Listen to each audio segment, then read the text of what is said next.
Well, gentlemen. We'll start with yellow Crocs are on. The new notebook is here. The old notebook is out. The mess has been made, and it's been like ridiculous.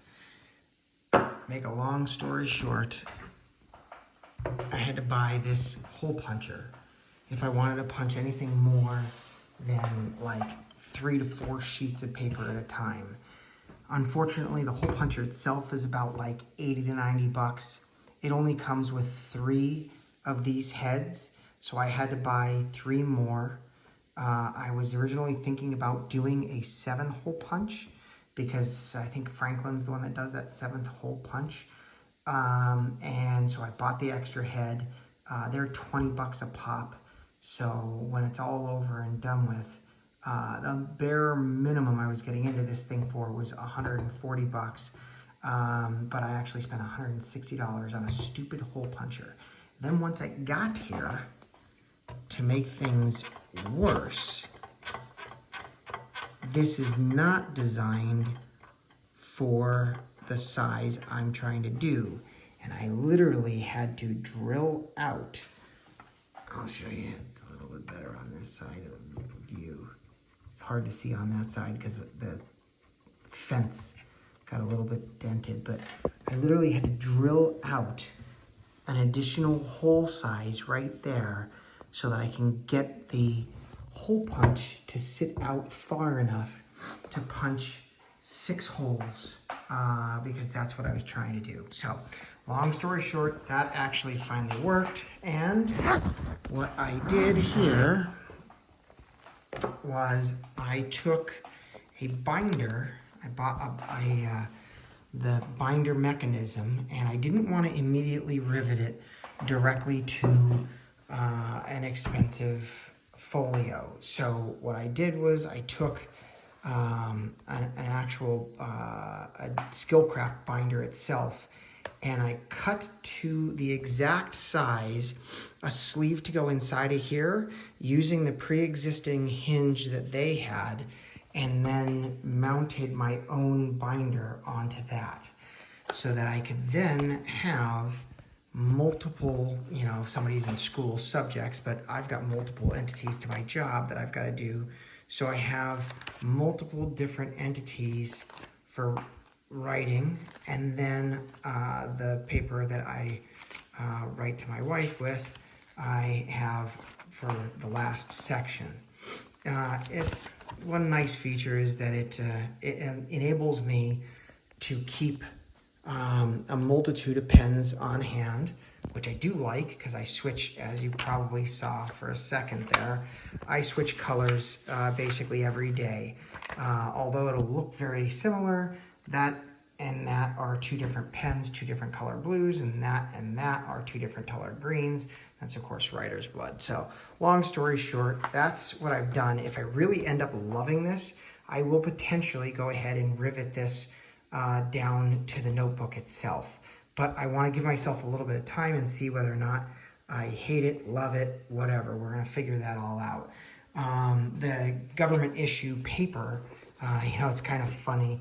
People, I had somebody say something to me once when I'm like, yeah, I'm constantly writing on junky paper, which is why I keep with me.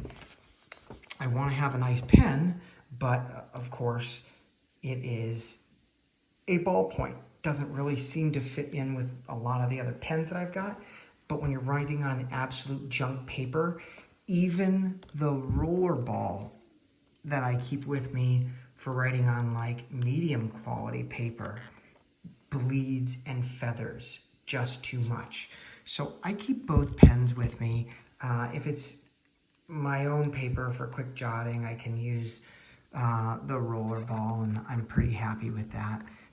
If it's not, if it's real absolute junk paper, like this issued notebook that I have to use for work, I use a ballpoint, and I still have a nice pen that I enjoy writing with.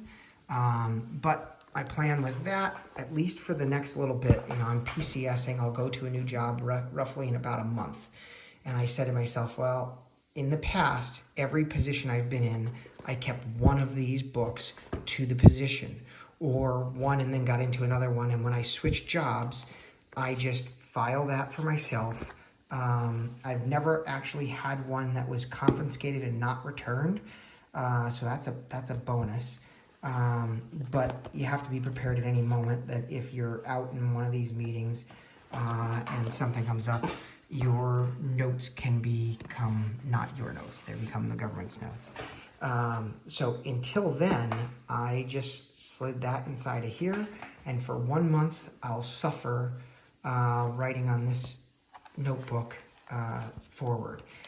My next position, another thing that led me to say I'm going to go ahead and run a higher quality paper, is my next position. I do not have to go into classified briefs.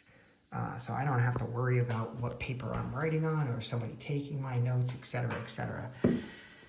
I had some difficulty finding A5 paper, which is why I ended up in the route where I bought this $160 contraption from Swingline. It's their heavy duty in order to do this. And what I ended up doing is I just took Rhodia pads, which I love, ripped all of the paper I'm going to use out. So this one right here, I had only had basically, these are two pages that somebody else had tested out. And then I think, yeah, I had a note I had started writing to my wife. I ripped the rest of them all out just now. And then it took just a few minutes. I punched them and put them in. And then out of the grid paper, I just ripped out what I had left in this that I've been using to write to her, and went ahead and sunk them into the back there. So overall, that's the cut and dry with the basic layout. I can tell you that I do not love this. For anybody that knows the product, they're going to notice that this seems like my favorite thing, they'll say, hey man, you're using that thing upside down. Like especially the way my business cards are in instead of the other way around. I'm a lefty. I do not want to write over the top of my pens, so everything's going to be written on this side. And that's why I am essentially using this upside down. And if you wanted to see the logo on it, logo does, for me, end up upside down. The zipper ends up open at the top instead of at the bottom. But in the end, I'm basically okay with that. 1 month of this, I'll write with a little while for this, and if I really love it, super simple. I will use an awl and put 2 holes inside of here, use a washer on the outside, and use what they call, basically it's a Chicago rivet, or it's a screw style rivet, and permanently mount that. Well, that's the cut and dry of it. You'll just have to let me know what your thoughts are. I think these are going to get removed because they just annoy me. Although they do fit a set of AirPods nicely, I never put my AirPods inside of this thing. So, all right, talk to you guys soon.